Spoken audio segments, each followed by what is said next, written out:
Hello friends, welcome to Creative Medicine. In this lecture, we will learn about.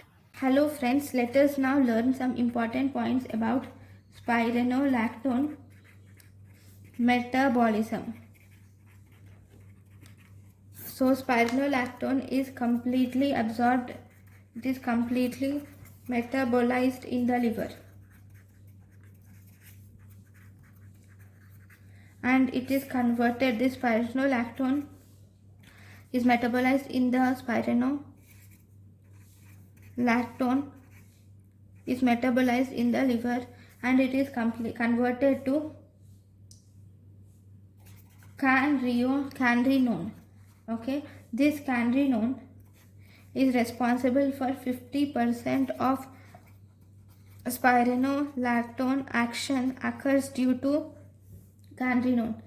The half-life of spironolactone is around 1 to 2 hours, whereas half-life of canrenone is around 18 hours.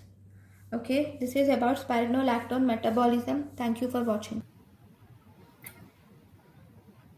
Thank you and thank you for watching.